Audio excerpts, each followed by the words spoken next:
This is episode 75 of the Andrew Hines Real Estate Investing Podcast.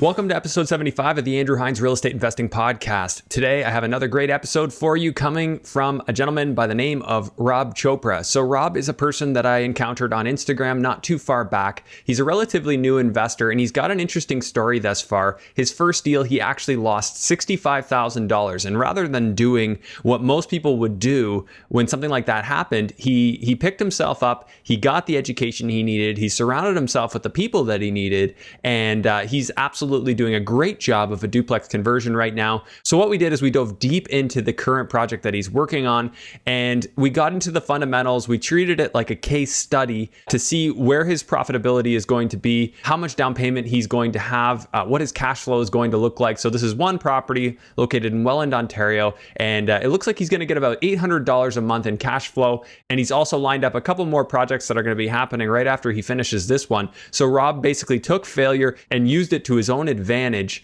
and we go into a deep discussion about that today. And I think it's really valuable for anyone who wants to dig into the nuts and bolts, potentially some people who are newer to this and are just looking for that extra push to dive right in. I think Rob's story is very inspiring. We also talked a little bit about the economy and what's going on with the virus reaction and why we haven't really seen a downturn in overall consumer spending attitude. I mean, of course, we saw consumer spending drop when the COVID-19 virus initially hit and the lockdown initially hit. But what we've been seeing more is that people really want to get back to enjoying life, want to hit up patios, want to do different things that are fun. Cottage country is absolutely booming right now. And I personally think that the main reason this is happening is because the stock market has not stayed down. So there was the initial downturn, but now it's mostly recovered. And I think that's the main reason, because if you think about the baby boomer demographic, that group does not really have the ability to have their pensions go down because they're relying on those for retirement funds. So had we seen that stay down, I think we would have seen a far more consistent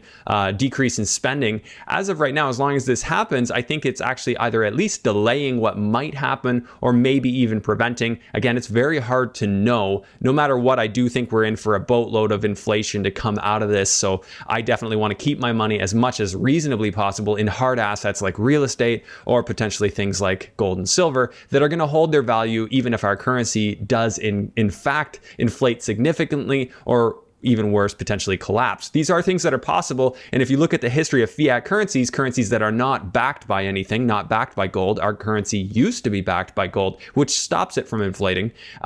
When you look at the history of fiat currencies, it always ends the same way. They always collapse and then need to be replaced. So it's just something to keep in mind. I am by no means giving advice here. I'm really just putting out the information, my thoughts, my opinions. Of course, you're more than welcome to disagree with me. I welcome that, because disagreement actually leads to progress. It leads to more understanding. It leads to greater knowledge. So with that being said, for anyone who's new, if you're getting into this podcast and you hadn't previously really been following along, I highly recommend going right back to episode 1, digging into the first 15 episodes, and then continue all the way through to the current episode, because there's been so many people interviewed on this podcast that have a fantastic story. This podcast started in February 2019, so the information is still fresh. It's still relevant in today's market, and you might as well benefit from what this podcast's wonderful guests have put out there. I also ask that you please take a moment, rate and review this podcast on Apple Podcasts or wherever you listen. If you're watching on YouTube, make sure you hit that like and subscribe button if you haven't already subscribed, and hit the notification bell so that we can stay in touch. And of course, make sure that more people find this podcast. Thanks so much for your continued loyalty. Please enjoy episode number 75 with Rob Chopra. Hello and welcome to the Andrew Hines Real Estate Investing Podcast. I have Rob Chopra on the show, and Rob's come on. He's going to talk about a project that he's working on right now. First off, Rob, thanks for coming on the show. Andrew, thanks very much. It's a pleasure to be here. I'm incredibly grateful for the opportunity. Yeah, well, you've been an enthusiastic supporter of the podcast, and I know we were speaking quite a bit on Instagram. So, do you mind just telling me a little bit of your backstory, because we never actually chatted until today, aside from some DMs? Yeah, absolutely. So I'm originally from Halifax, Nova Scotia. I moved here back in 2004 for work. I used to work in the casino industry, and in 2011 I left that, went back to school, Now I'm working in the hydro field, where I've been for about the last 5 years. So yeah, I live in Stony Creek now. When I came up, I moved to St. Catharines, and now in Stony Creek for the last few years, where my wife and I got married a few years ago and built a house. So yeah, it's great. We're really happy to be here. I'm currently investing in the Niagara region. Yeah. So tell me about when you started investing and what you're investing in. Yeah, absolutely. So I started investing in late 2018. Basically, I started investing in myself first. I took on some real estate education and some mentorship and coaching, and I got into my first property in 2019. I got into a flip in the St. Catharines area. The current project that we're working on right now is a duplex conversion out in Welland. We purchased that property earlier this year, back in March. Actually, kind of crazy story. It was right at when COVID hit. We literally waived our conditions the day before everything hit the fan on Friday the 13th. So it was pretty interesting. So yeah, so my investing career really started in the last year and a half to close to 2 years. Taking on this first opportunity is we're executing the BRRRR strategy and in a location that we're really happy with, and somewhere that we know really well. Yeah. So you mentioned to me that you've got your home, you did the flip, and then so is this the second property that you're kind of having your name right now, or I guess own as an investment right now? Yeah. That's correct. So that flip property closed at the beginning of this year. So you sold it? 6 months. Yeah, it's sold. Yeah. And how'd you do? You know what? I'll get vulnerable with you here. First, I actually lost a ton on that flip. The after repair value didn't come in really where we had expected it to, and we made the mistake of kind of over renovating it. A lot of things I learned, and knowing that was going to happen, kind of going back to October, November-ish of 2019, and that's where I really dove into the fundamentals of my business and what I really wanted to do with real estate and why I wanted to be a real estate investor. So I took my time. I started networking even more, reaching out to other investors in the area and just making relationships and learning a lot. And came March of this year where I felt really good getting into another property, and it's going really, really well. Yeah. You know what? I'm surprised, losing on your first one. I really don't know the stats on that. I didn't actually lose on my first one. I lost plenty, but not on the first one. I'm just curious, like, what was it about that? Because most people would have just said, no, this doesn't work for me. I lost. I'm not going to do this again. If you don't mind sharing, like, what kind of ballpark of cost are we talking about losing, and why did you keep going? Yeah, absolutely. So the ballpark on that was about a $65,000 loss on that property. Our total renovation budget on that was about $140,000. And because we carried it for a few extra months, based on the market at that time in the Niagara region, so our carrying costs, we ended up with about 3 extra months than we had anticipated. But I'll tell you what, I think as a new investor, it's understanding that these are the challenges that you're going to face, and more importantly, not giving up, right? If it's something that's really important to you, just persevere, be consistent, reach out for help when you need it. I mean, the real estate community is quite a small community. I think we both know that, but we're all here to do the same thing. So, with the help of other investors and mentorship, I just kept going. I just have a bigger why. Of why I'm doing this in the first place. And I know not everything's going to be a home run. And I understand that, there's challenges and hurdles that we're going to face. And it's just a matter of not giving up, because there are a lot that do give up. Totally. And I would think most people in your position would have, which, I commend you for not. And what did you learn? What did you learn out of that experience? Like, what are the main lessons you take away from it? I take away quite a few lessons. One, to be more, to have more of a contingency on my budgets. That's the first thing. The second thing is to really really to put the people in the places that are good at what they do. For my first project, we tried to project manage all of the trades. Ran into some delays with that. In the city of St. Catharines, there was a big challenge regarding the amount of permits and inspections that we needed as well. So we didn't have as many exit strategies on the property as I really would have liked.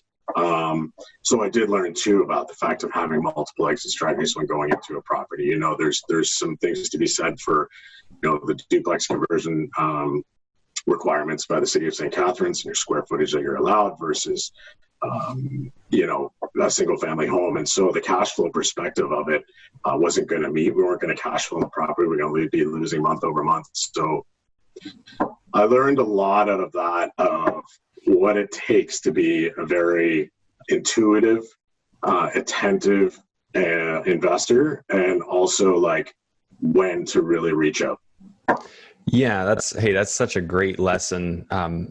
You know, I know it sucks to go through it, but the fact that you've internalized exactly what it is you don't want to do, you know not to do it next time. The contingencies are huge, right? The plan A, B, and C was a big thing for me. And you look at your specific example, if your plan B had been rented out and I know it will cash flow because I know my market rent and I know what my expenses will be, and I know at very least I don't need to realize my loss. If things go bad, I don't need to realize my loss. I can hang tight until the market kind of comes back, until we pay off a bit of the mortgage with the cash flow, or just with even break-even cash flow, knowing that your mortgage is going to pay down and you might recoup some of that. So I know it sucks going through it, but it's almost like a university tuition and things not to do again.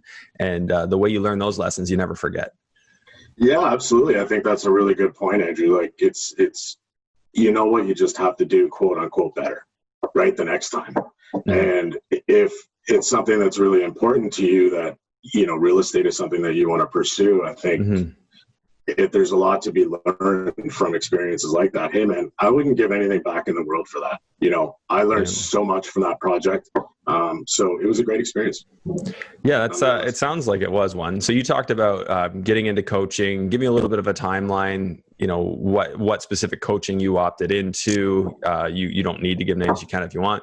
And then when you found my podcast, when you found, I think, Greater Hamilton REI meetup, you were going to come to that at one point, never got a chance to. So just tell me a little bit about that progression over the last little while. Yeah, I'll talk about the Greater REI meetup first. It kind of COVID really threw a wrench in that, and I know we had some discussions prior on Instagram, and an avid listener of your podcast for sure. Your podcast has helped me with many different episodes because there's been some fantastic investors where I've learned a lot from within your podcast. But the mentorship really came from the other investors in the network itself. I just simply reached out. I explained. I became vulnerable, and I just reached out for help. And then what I had done, just going back just a few months now, is I actually took on a coaching program that's going to be on for the next few months. I'm actually taking on another one come this August with another investor, which is a more personalized one-on-one experience. So I continue just to read, research, reach out, follow people, and just ask questions. And nice. Did you have a coach before that first one that you lost the money on? No, I'm actually a Rich Dad student. So I took the Rich Dad education program. Okay, you took Rich Dad and felt empowered, but there was a couple of missteps regardless. And yeah. Did you enjoy that coaching as well?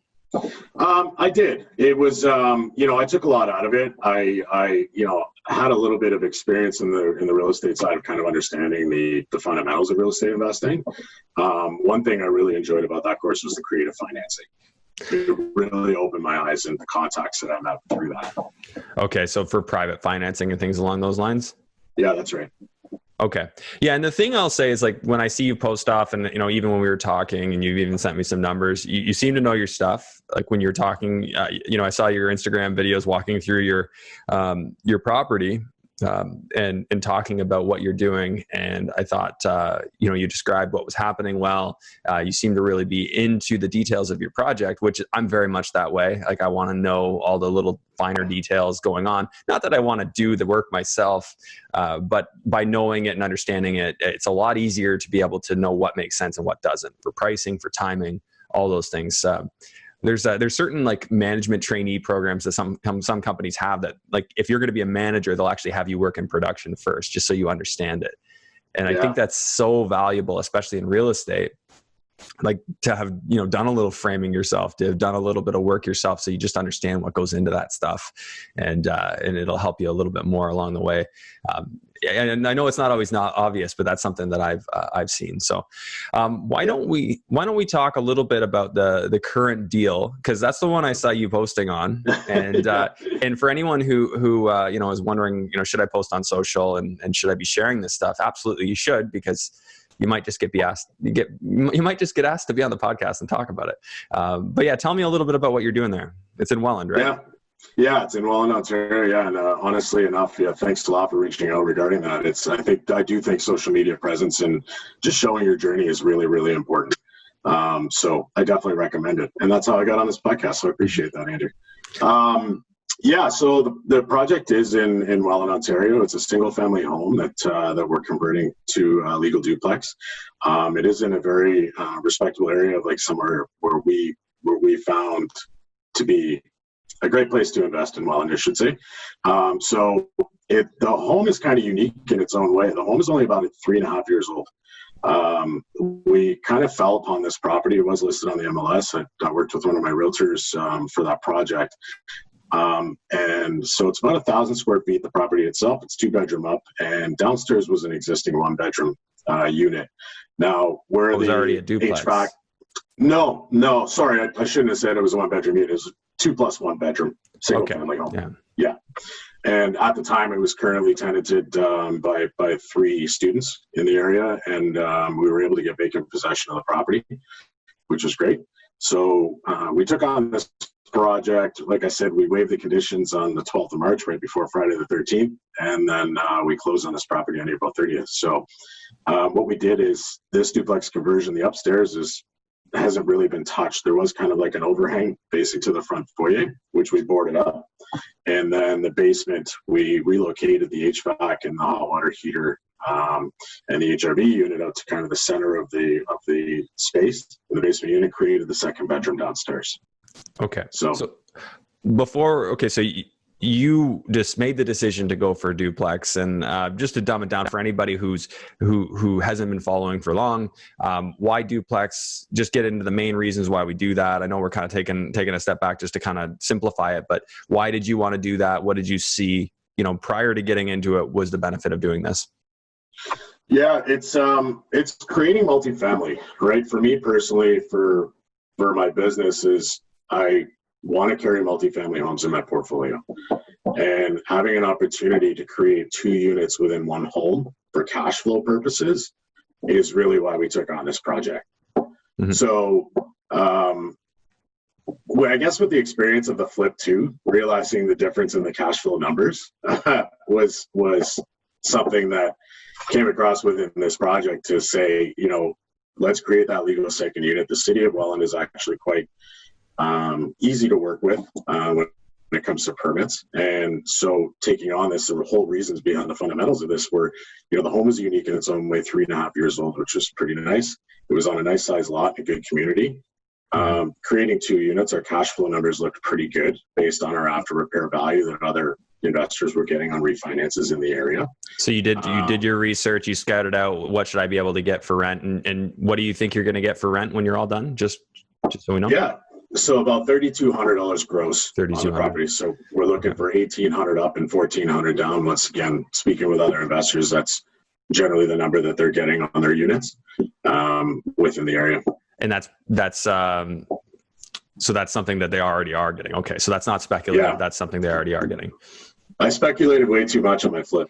I don't like speculating. Yeah, I'm with you there. I'm not a speculation fan. I mean, certain things, like if you pull on previous experience that you have in other areas and you say, I know if that worked there, it'll work here. That I like, but I don't like blind speculation where you're just kind of gambling. So you sent me some numbers ahead of time. Obviously, the idea here is you're never going to get $3,200 in Welland for a single house. Not unless it's probably like $1 million house. And even then, there's probably not a market for that. So the main reason here is if you can add a second family in there, they can reasonably pay you that money. It's not a stretch. There'd be a lot of people that could pay those rents that you're specifying. Absolutely. Okay. What do you see as the draw in Welland? Tell me a little bit about Welland as a city, what you like about it, what you don't like about it, and where you see it going. That's a great question, Andrew. What really drew me to Welland is kind of the whole Niagara region in itself. When I first moved here, it has a very special place in my heart. I'm very comfortable with the area. Within my business, that's one thing that's really important to me, is investing in areas that I know. And so with Welland, also through networking with other investors, I had realized there's a lot of investors that are currently investing in Welland as well. And so I was able to pick their brain and get some information and background as to the pros and cons of investing there. One of the things I really do like is that the location is very close to the border. So it allows, if you have families that are living in your units, to transfer over the border if they're working there, vice versa. And you have a lot of traffic that's coming back through. There are pockets, obviously, in Welland that can pose a challenge just with your demographic. But I think, once again, that goes back to your fundamentals of what areas you really want to invest in. So there was a lot of due diligence put in before choosing the area of Welland that we were going to purchase property in. We're very close. There's quite a few schools in the area. There's churches. We're right on a major bus route. There's Niagara College is not far away. Which allows us for multiple exit strategies on that side too, of the type of tenants that we're going to get. And I think it's a very growing community. I mean, when you come into Welland, one of the first exits coming in is there's all new build. Yeah. And grocery stores, Walmart, schools, homes, which presented a really good opportunity. For me, I think it's a lot like price of infrastructure, right? Like people are getting pushed out of the Toronto GTA market, pushed out of the Burlington Hamilton market. They just keep getting pushed further from Toronto. And I've always seen Welland as this. It's just the next place that they settle. And then after that, it'll be Port Colborne, and Fort Erie, is roughly running in line with that as people get pushed. Because in Ontario, the province wants to intensify use of land. They don't want to allow people to expand. And move into the country. And I think there could be a number of arguments for why. But so really what it comes down to is they want people to develop where there's existing infrastructure. They have existing sewage treatment plants, existing sewers and roadways and water management. So you're kind of leveraging that Welland was this kind of depressed market in the past. But now people are just spilling in there because it's the next logical place to go. Now we add in COVID to the mix and the fact that a lot of people are going to be able to work from home going forward. I'd say that probably means good things for Welland, seeing as price point wise, like where's Welland relative to the rest of Ontario, Rob, like in terms of average price point? Yeah, the average price point, I mean, even back in March was quite good. We've been working on a couple of deals in the last 2 months or so that, there's a lot of properties that are actually going over asking. So it is going up. Right. What I could use it for relativity is really to the city of St. Catharines, right? Originally investing in St. Catharines, I was like, okay, the cost of homes, what was the cash flow numbers going to be versus going out to Welland for the cost of homes? What was the cash flow numbers going to be? And we realized that it was a little bit cheaper. Like you mentioned, it's like moving a little bit further out of the GTA or the GTAJ if you want to keep moving down the QEW.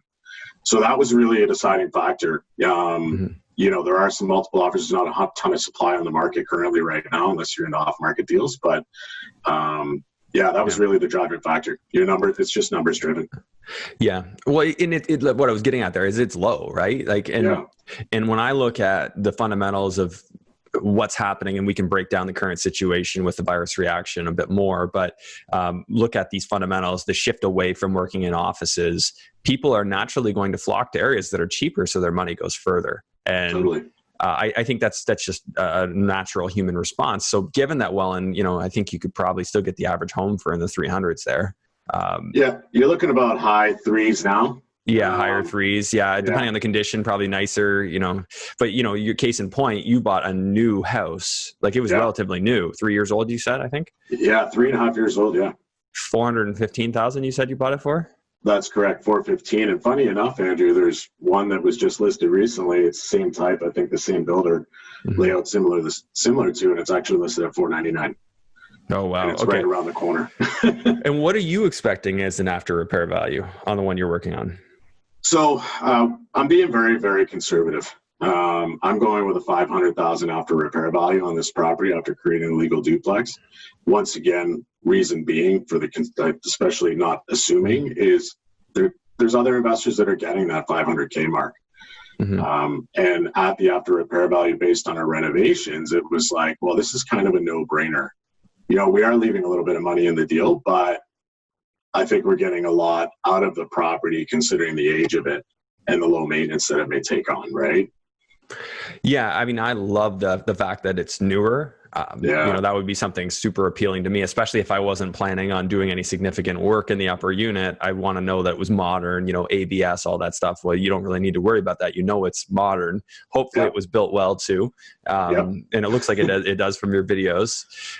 So you've got that. Obviously, you mentioned the basement. What you were doing is moving some things around so it works. And then I saw, of course, you know, sectioned off the upstairs staircase and you put in the laundry unit upstairs. And of course, you're going to have to firewall up that area for the separate entryway. So your criteria for this one, was it that you had a side access? Is that what you were looking for, like for the basement unit?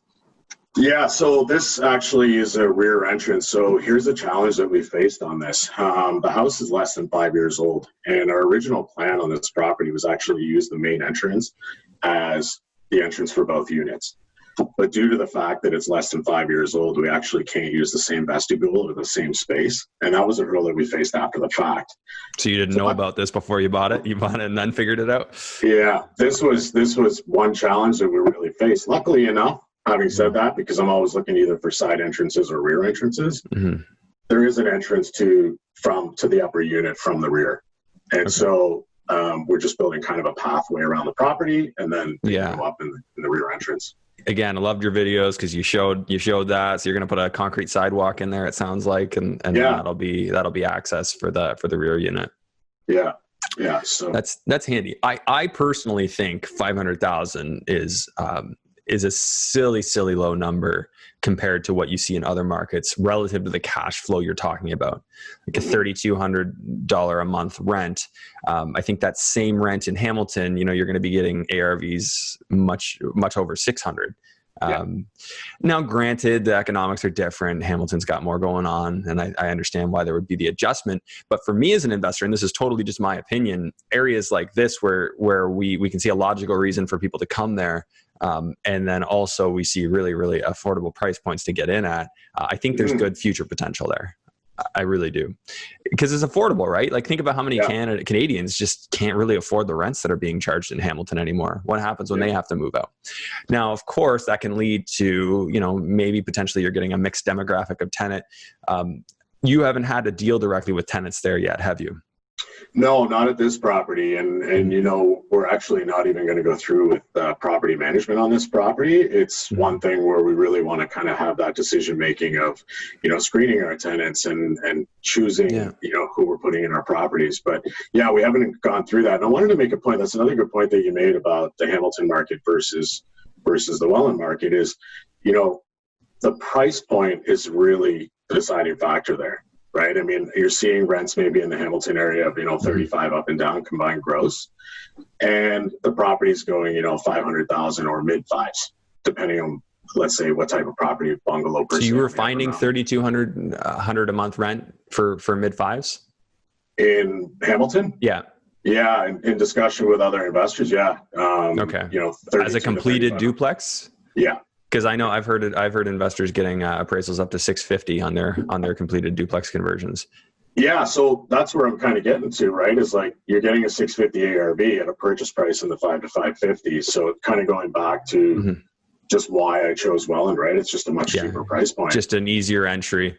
And of course, you're pointing out something that, you know, a lot of people want these duplex conversions, which has squeezed those margins. It really has squeezed them in Hamilton. I've talked to multiple people who are, you know, by the time they're done, they're not even getting all of their renovation money back out on their refi.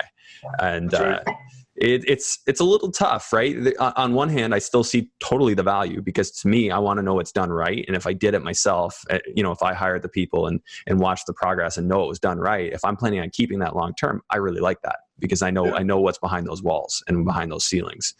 So that certainly is nice. Let's look a little bit more at these numbers. So you sent me a sheet This is a new trend. People are starting to send me sheets. I'm not going to complain. Yeah, why not, right? At least we're looking at the same thing that way, right? Yeah, I'm used to coming up with it on the fly. But now that I've put this spreadsheet out there, I see it floating around in Instagram stories and stuff, which is actually pretty cool. This is a fantastic spreadsheet, Andrew, and thanks for sharing that. Like it's a great spreadsheet. Well, yeah, thanks. I'm glad it's helpful. So, so you've bought for $415. You're looking at putting in $65,000, and so you've done your renos, or your numbers a little different here. But let's just add those two up real quick here. So you'll be in for $480. You're expecting your new mortgage. Well, you had closing costs too. So that's nice. You included those, so we'll add those in. And I even put the carrying costs in there too, right? I mean, conservatively, I put 6 months of carrying, right? Love it. Okay. So this is the thing that a lot of people don't do. They don't factor their carrying costs. For me, early on, I was using private money, and I calculated some silly number. I think at one point I was like $400 a day or something in interest. It's been a while, so I'd have to go back to my actual numbers, but I was borrowing a lot of private money. So to me, I took it so seriously, and I was on site every day, and that's why I was like drill sergeant. I know people weren't there. I'm like, where are you? It's 9:05. Yeah. You were supposed to be here at 8. So, like just kind of being on top of that, understanding that, carrying time matters. And I'm a really big fan of having a way of hedging it. If you can put a tenant upstairs while you wait for the one downstairs to finish or something like that, if there's a way you can do that and soften the blow so that you buy yourself more time allows you to make better decisions. It allows you to not react impulsively or emotionally. So it looks like you were all in here so your purchase was $415, 65 renos, carrying costs $6,500, and then closing costs $6,500, carrying costs about $12,400. So just short of $500,000 here. And your ARV is $500,000. So it looks like when you go back and you do your refinance, you're going to be roughly 80% loan to value. You're going to basically pull out your renovation costs here. That's right. We're going to pull out just maybe even a couple $1,000s more, hopefully. Yeah. So I mean, pulling the renovation cost out, I think at the minimum, right? And then seeing the ROI kind of on that moving forward. So right, yeah. So you're all in for. I guess you broke it down here.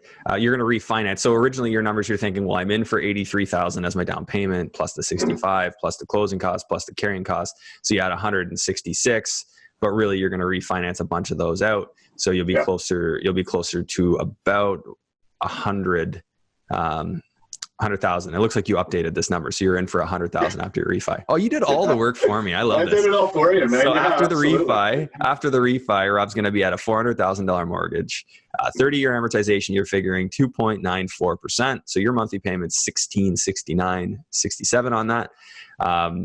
And we'll get into your exact cash flow numbers, but you're figuring, even though you're going to have 20% into this deal, you're figuring still you're going to get 39.15% return on investment per year. Yeah, in the first years, especially. So like the fact of leaving about $99,000 or $100,000 in the deal, I kind of looked at it and went, well, the return on investment per year, the fact that it's a unique property and being newer, it was one of those things. Executing that unicorn was going to be really tough on this. Oh yeah. And I think just even in general, but yeah. Oh, it's the perfect BRRRR is, you ask anybody, it's not easy to do. I think people pull it off when they have a real niche approach to what they're doing. Like, I've talked about going after heritage properties or going after properties that people don't want. If you have a special angle on them, I think those are the times that you pull it off. So, okay, just looking at your cash flow numbers here, you've subbed a bunch of things in for me. So taxes, you've got $4,032 a year. Insurance, you're figuring $1,812. Which is great because a lot of people are curious what's insurance going to cost me. So that sounds like a pretty reasonable number for the space you've got, the 2 units. There might be room to save a few $100 on that, but that's pretty in line with what I would expect. Maintenance, it's about $151 a month, roughly. Okay, yeah. So maintenance, you're budgeting 5%. That's something I might budget a bit more on. So that works out to be about $2,000 a year. Again, like I look at it, like what are the things that go into that number? am I going to paint the place? Like, what if that tenant leaves at the end of the year? If I have to paint the whole place, that money's gone. So just things like that I try and factor, but you're a newer property, so I can see the argument for wanting to go a little lower on your maintenance budget. Lawn cutting, you're doing well. So I guess you got tenants doing their own snow removal? Yeah, so the tenants will be doing the snow removal, and I put in the lawn cutting currently just because we have somebody, I have somebody doing the lawn cutting throughout the renovations. So I'm still budgeting that for the year. Right. That's a great price, by the way, $480 a year. So I'm paying on my properties, I think, like with HST, including fall cleanup, I'm probably closer to like 800, which I don't like paying that much, but this guy's pretty good and he makes it really easy on me.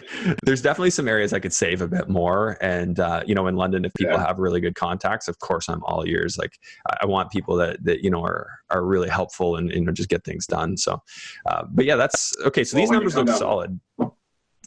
And you've, sorry, I didn't mean to cut you off there.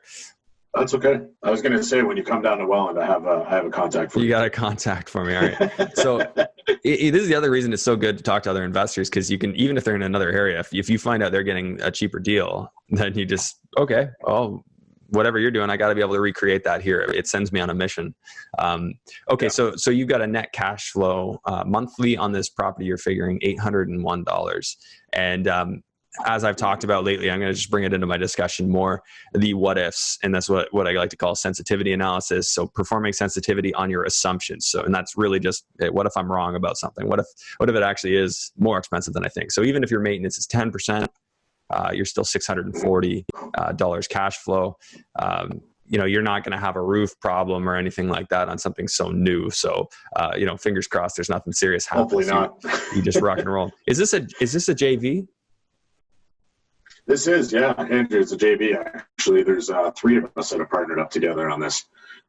So we have one of our partners, he's our capital partner at a 50% interest. And then there's 2 of us that are active managing partners for the remaining 50% interest in the property. Yeah.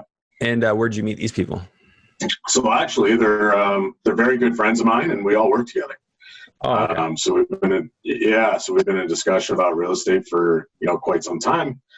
Between all of us, and we decided, hey, why not? Let's jump into a JV together. And it was something that I was exploring, something I think that's a little bit more common these days, especially. And I kind of really wanted to get into that space and helping others, right? And receiving the same value back. So yeah, we know each other very, very well, and we're really happy with the deal and working together. That's awesome, Rob. It looks like a good deal. Are you looking for more of these? Like, what's the end game? What's the goal here? Like, what are you going to try and do, when this completes and going forward?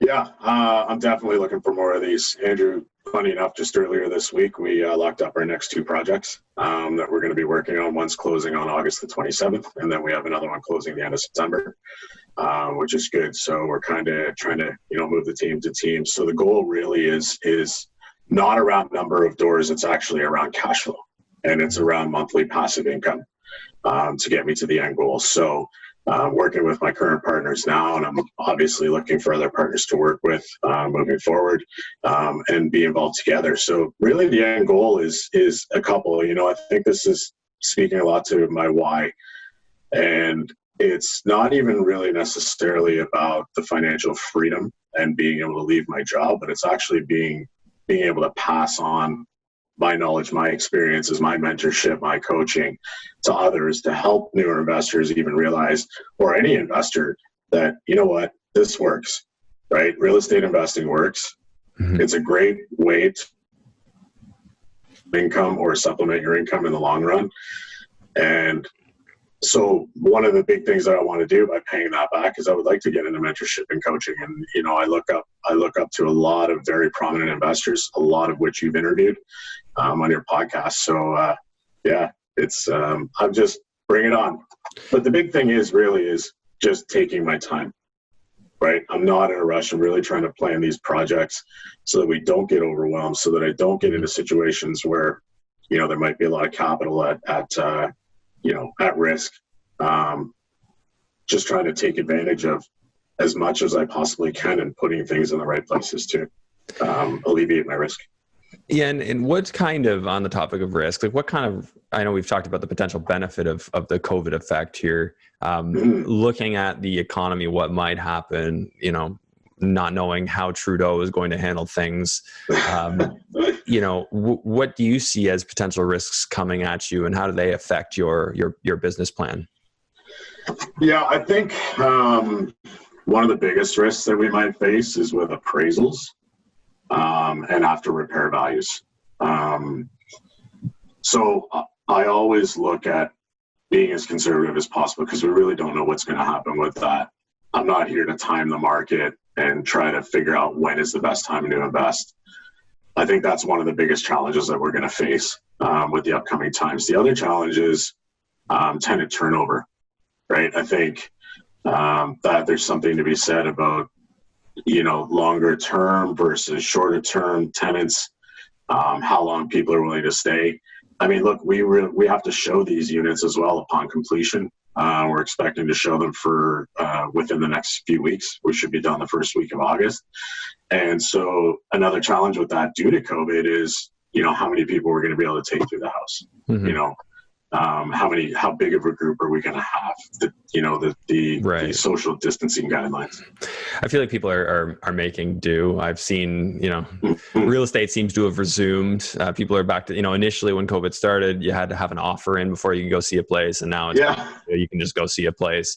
Aside, if it wasn't for the masks and, kind of the visual reminder constantly, I think a lot of people would just be acting normal. But those are, sort of there, for better or for worse, keeping people in check.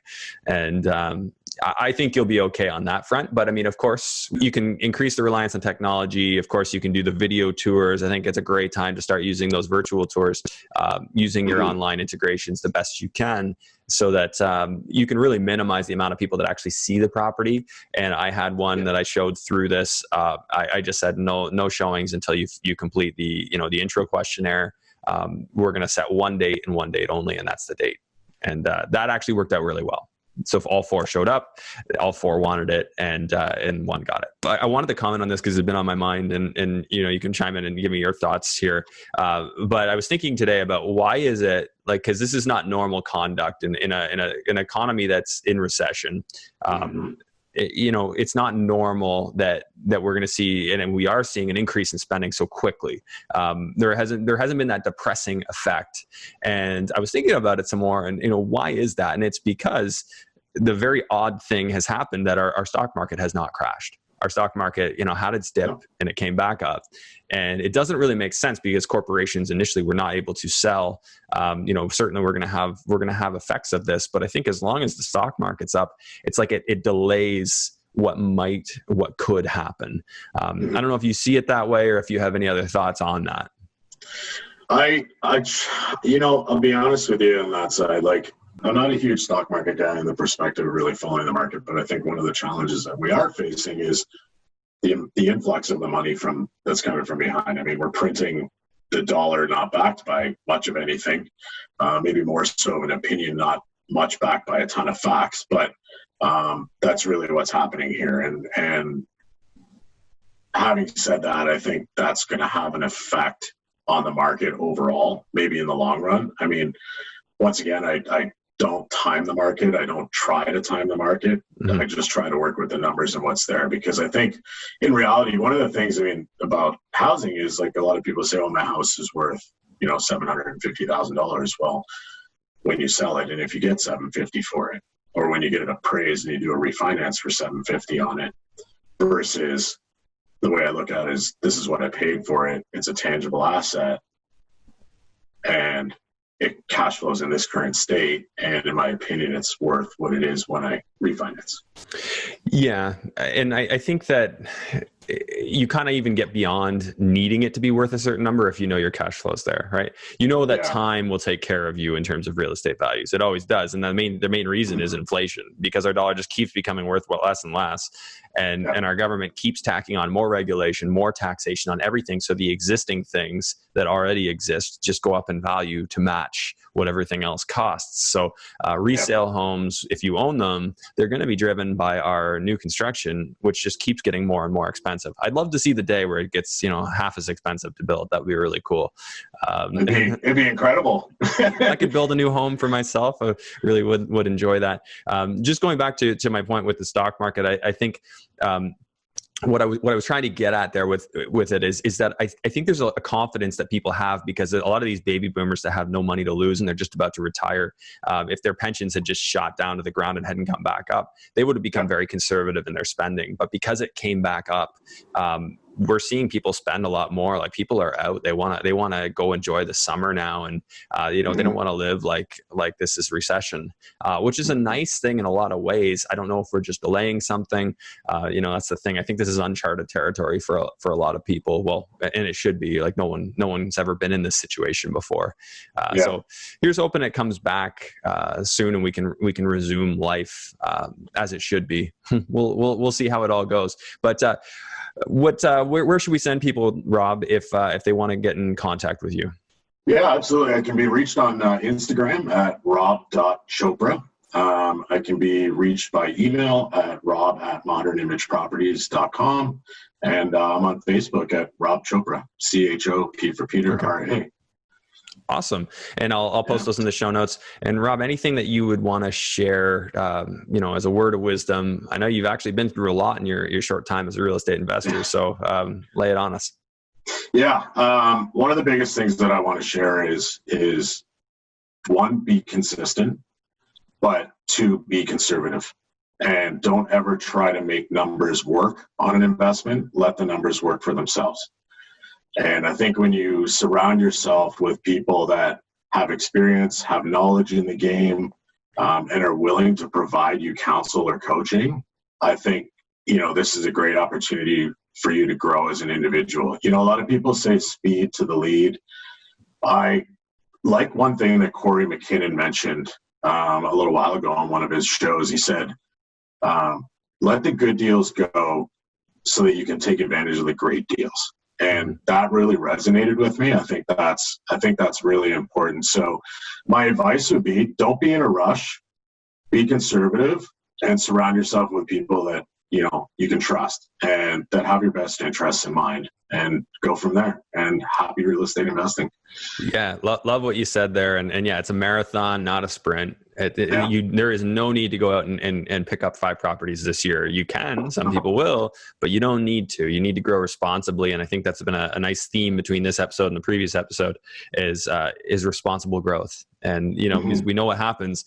I'm a testament to it. You're a testament to it. When you go a little too fast or you didn't quite get all the advisors, or you didn't quite create the circle of people you needed for support, mistakes happen.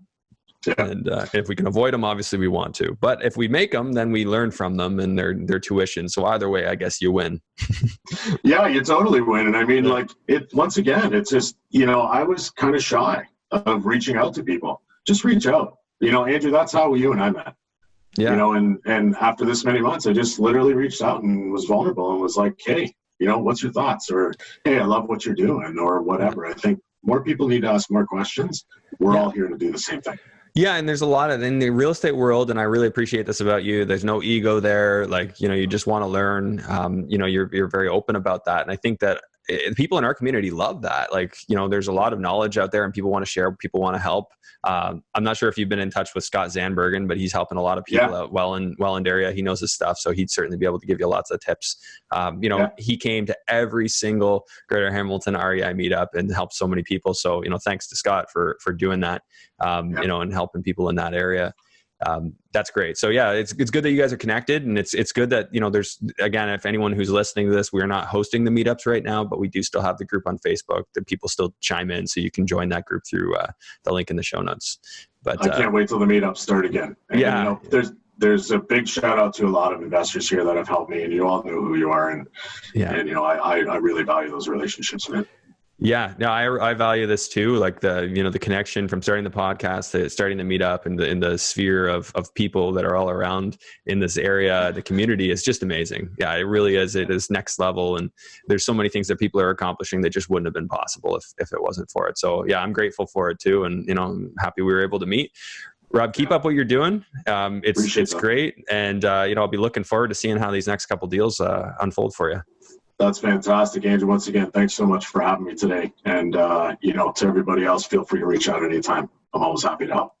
Sounds good. Thanks, Rob. Thanks for watching today's episode. Just a friendly reminder to please rate and review this podcast on iTunes. If you're watching on YouTube, make sure that you smash the like and subscribe and notification bell. And also leave a comment. And hey, while you're at it, why not share this episode with somebody you think it could help? It helps this podcast grow, and I would really appreciate it. Thanks again. We'll see you on the next episode.